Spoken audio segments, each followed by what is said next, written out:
My name is Almami Fanding Tal. I am a legal practitioner of the Gambia. I have been practicing law in the Gambia for the last 20 years or so. Currently, I am the spokesman for the United Democratic Party of the Gambia. We are part of the coalition 2016 that booted out the dictator who was here for the last 22 years. But recently, the leadership of the party that was in the coalition executive were expelled without any reason whatsoever by the current the deputy treasurer of the United Democratic Party, and in that position was offered as the flag bearer of the party. And when the coalition discussions started,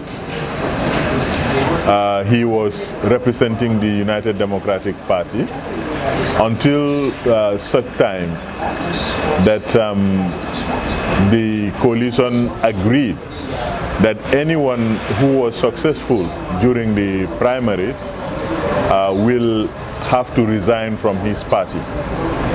And in furtherance of the objectives of the coalition, President Barrow, then candidate Barrow, resigned from the United Democratic Party. In addition to that condition of resignation from your party, your original party, there were other conditions that the government that will be established will be a transitional government, and it will serve for 3 years.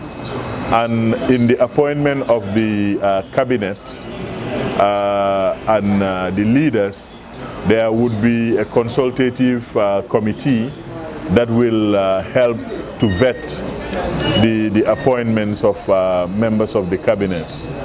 Another important condition of the coalition was that any person who was successful to be the flag bearer for the coalition 2016 has a responsibility not to offer himself again in future elections after the coalition period. There are many conditions. I am not privy to all the conditions of the coalition 2016. And therefore, it is very important for everybody in the Gambia to be aware of this background, that a coalition was formed, and the principal architects of that coalition were Mrs. Fatmata Tambajang and Honorable Halifa Sallah. These were the principal architects with the other party leaders, and the coalition together was able to successfully get rid of the former president, Yrs Jotna. However, at the very beginning, people from the PDOIS said that they don't want to go into the executive part of the government. And fortunately for the Gambia, because it's important to say this, they were able to get elected in their own right into the National Assembly in 2017. And since then, they have continued to contribute immensely to the development process. And I think it is right that it is also part of the historical record that the contributions of someone like Honorable Halifa Sallah be recognized by all Gambians, not only because of the impasse or because of his status as an elder statesman of the Gambia, but because of some of the things that he had foreseen, because now nobody can remove him from the National Assembly. He is going to be there until the next election. If he wants to stand, he will stand. Similarly, the elected leaders of the different parties also cannot be removed by anybody, whether you are the mayor of Banjul or the mayor of KMC. So I really think in a democracy, whatever consensus has been agreed to, we all have a responsibility to stand by it. And even if the majority is leading, the other contributors to the Gambian story, we should also acknowledge their input. And therefore, unequivocally, and any time I have the opportunity, I want to pay tribute, special tribute to someone like Halifa Sallah, someone like Yrs Jotna, someone like Aja Fatmata Jallow Tambajang, for their contribution in this whole process. As events are unfolding, it's becoming clearer that some people at the time when things were difficult, when the leadership of the UDP was in prison, they made certain undertakings. Now that the UDP is out, it's very easy to blame, particularly the party leader or the party. Everyone can see clearly that over time the TRRC, for example, has shown unequivocally, undeniably, how much the UDP and Ousainou Darboe, particularly Amadou Sane, have suffered for the Gambia. So these, for me, are the facts, and I think it's important when we discuss the context of Coalition 2016 and some of the conditions and some of the agreements that were entered into, we look at it as a whole. We cannot pick and choose, and we cannot also deny history, or we cannot deny the facts. The facts are very clearly this, that after the presidential election of 2016 December, we had legislative elections. And here the UDP emerged as the majority party. Thereafter we had council elections. Again, UDP emerged as the majority party. Thereafter, last year in 2018, we had the mayoral elections and the chairman elections. Again, UDP emerged as the majority party. In a democracy, the majority leads. It does not mean that it is only the majority that is going to form the government of the day. But everywhere you see in the world, even if at all it is by one vote, the majority is going to be in a position to determine the direction of the country.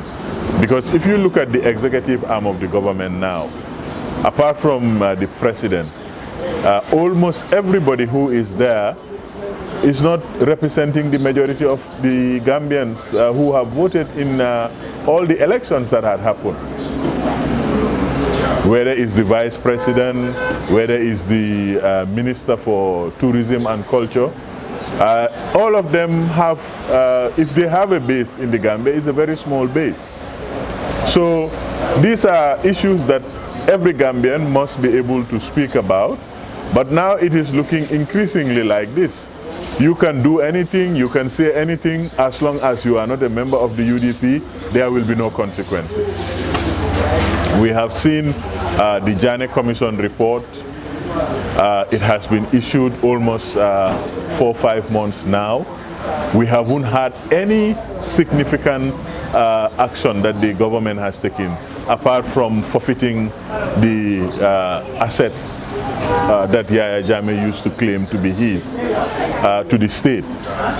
And behind the veil of legality, they are saying that some individuals have been adversely mentioned, or they have issues to answer as far as the commission report is concerned, and they should go back to the Attorney General to regularize or sort out those matters.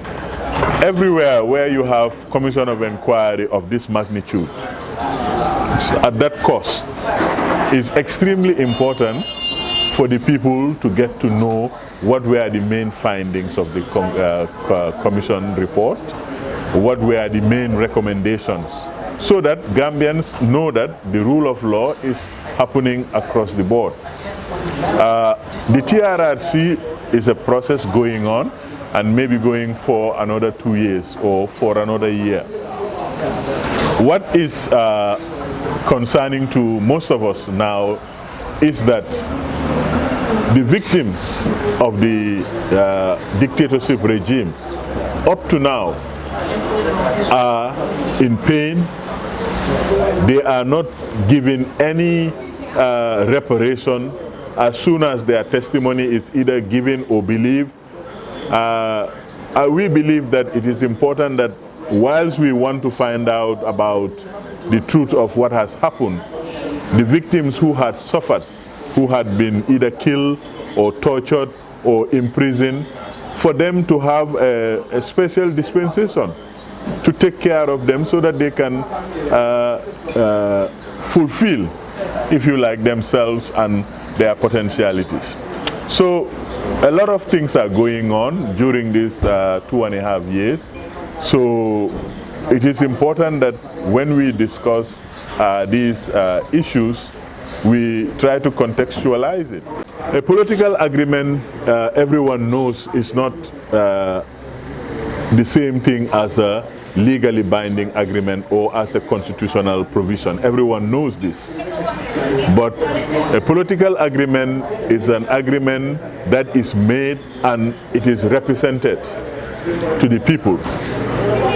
Once the people buy into it, if at all you choose not to fulfill your end of the agreement, again, my view is that it is up to the same people to express in every way possible, in every lawful way, that this was a promise you made to us. It really doesn't matter whether it is in the Constitution or not. This is a political promise you made to people, and as far as we know, there is no law that can stop anybody from resigning or leaving an office, especially an office that you are elected to. It's not like it's compulsory. Again, it was not compulsory for you to go to the primary. That made it a condition for you to resign from your party and go and contest and take your chances. All those who did not succeed in their bid to be the flag bearer for Coalition 2016 are now with their parties. So again, it is extremely important for all Gambians to understand that the peaceful nature of the elections of 2016 themselves are a lesson to anybody who thinks that you can control the destiny of Gambians without their consent. It is extremely important for me as a Gambian citizen to say that any agreement you make, you have a responsibility, especially in the political frame, to honor and respect that agreement. Now, as a political party, the UDP hasn't made up its mind yet whether we are supporting 3 years or 5 years. Often I have heard people say that Mr. Ousainou Darboe, the Secretary General and party leader of the UDP, has said that he will go to court to defend President Barrow's right to serve according to the constitutional mandate of 5 years. This was said, and the context was that he is a legal practitioner, he is a lawyer, and he believes that we should do everything by the Constitution. But this has never been the position of the United Democratic Party, and like I said, the United Democratic Party will take its own position. It will be very clear and it will come out and tell people this is our position for now. And it is extremely important that Gambians, the majority of whom had been giving their support to the UDP, as I have indicated at the beginning of this segment, that over the last 3 years or so, we have had significant electoral victories, and we are not taking those victories for granted. We hear every day there are new parties coming on, there are people leaving this party, there are people joining this party. We believe that this is healthy for any democracy. People must be able to express their views without any consequence. We would also want to advise everybody in the executive to know that the Gambia government is not the property of any individual or any political party. Anybody who is in charge of public office, high public office, starting with the IGP and the Attorney General, must be able to serve the Gambian people based on the rule of law. But every day you see the IGP, the Minister of Interior, the Attorney General suggesting that people's right to freely assemble or freely protest, these are all things that you have to do with the blessings or the leave of the different agencies. If you are requiring a permit, when you seek for the permit, it should be given without doubting your bona fides as a Gambian citizen. We have to be very clear that anybody who abuses their authority will have to face the consequences, as those who have abused their authority in the past are facing the consequences now with the TRRC. Justice has to prevail for all Gambians. Nobody is above the law, and those who make agreements must keep their word. They must live to their expectations as far as the political common good is concerned. We all have a right to belong to political parties. We all have a right to be engaged in the affairs of the country without anybody suggesting that you are against progress or you are against somebody. So I think on a nutshell, what I would like to say finally is that the Gambia's transition process is happening on live television. It is being recorded. People are coming out because now everybody realizes that one of the attributes of citizenship is to be able to hold your views out so that your compatriots on all sides can hear you clearly. I think we can agree that what the Gambia has been through for the last 22 years is never going to be repeated again. This is the slogan of the TRRC, but it is also the resolve of all right-thinking Gambians. Nobody has a monopoly of ideas or has a monopoly of the exercise of power. We need to find a cooperative framework through which to deliver the best goods and services for the Gambians. We all are Gambians, and we have a responsibility to keep this country as peaceful as possible. Those who have been entrusted with the highest powers of responsibility must act in the best interest of the people, not in the best interest of their pockets or their offices or their employers. If I was President Barrow, I would just do what I have pledged to do, that is to resign after 3 years. But clearly, President Barrow has come out and said that he is going to serve his 5 years. Fans clubs have come up. All kinds of entities have been established to make sure that 5 years is what he is going to serve. And even there, I would like to say to all my compatriots, 5 years is not a long time. For practical purposes, we can all wait for that time. it will come. And the question would be, what have you done? What is your legacy? Because it's for the people again. If you trust the people and the people trust you, you have a relationship. So when the time comes, those same people will say, well, we trusted you, you trusted us, but we have a broken trust now. All I can say is that some of us are very patient. We have lived through this dictatorship for 22 years. We have not found any reason to despair. We were able to live in dignity and quietness. I think it's extremely important that the promises that are made to people are kept. If they are not kept, the people have every right to demand that you no longer lead them. So I would end my intervention